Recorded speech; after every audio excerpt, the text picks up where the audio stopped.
Hey Dustin, long time no see, man. How's it going, Nikki? How are you? Good. Good Yeah. deal. So we're trying to incorporate some cover crops, and I'm having a tough time explaining some of the stuff that you guys are doing here on the research farm. And I'd like you just to take me through what you got going on here, just the process of it, the benefits, and how I can take this back home to my customers and be able to implement it. Okay, so in the beginning, we figure out what kind of a cover crop we want to start with, where it's going to be cereal grains or like some broadleaves, where it'll be radishes or winter peas or some turnips.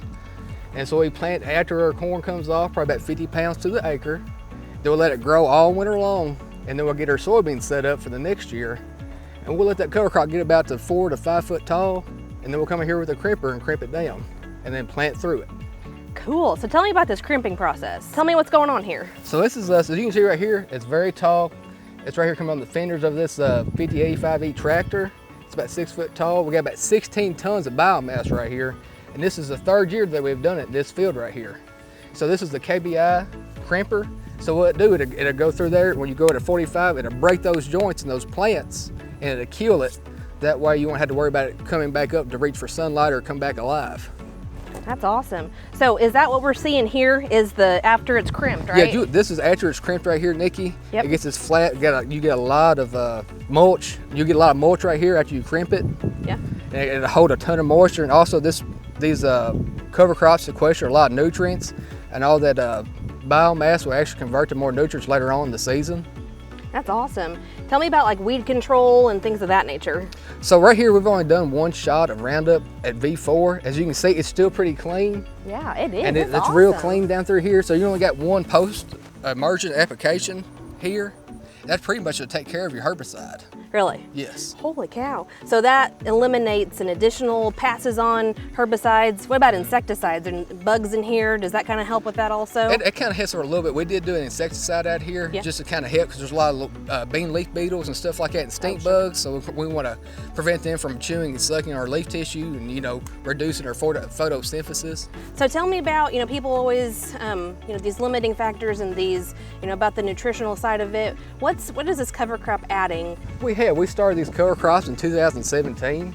And we took a soil test before and after, and these are zone soil tests. They're about 1 acre zones right here in this this front field right here. So what we done is we had two years of cover crops, and so we soil sampled again in 2019. We've actually raised one of our most limiting factors, which is phosphorus, from a 43 to 138.5. Holy cow! Over the course of 3 years. Over the course of 3 years. Wow, that's awesome.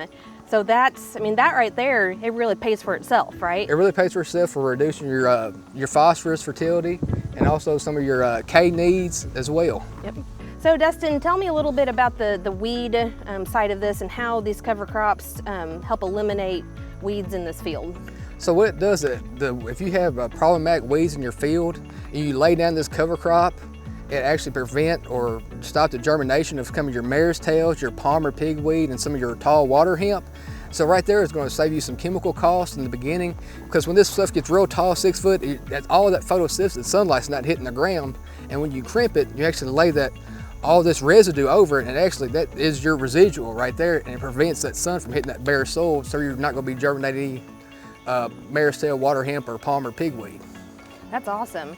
And right there, that's a huge cost savings, right? And we were just talking that when we go through a field with a combine and hit a Palmer, right? And there's what'd you say, 1 million seeds per plant, and it just goes crazy, and it's there again next year. So the other question back on the inputs part of this, if we're able to produce phosphorus naturally out of the ground, what does that mean, to a grower down the road in a 5-year plan?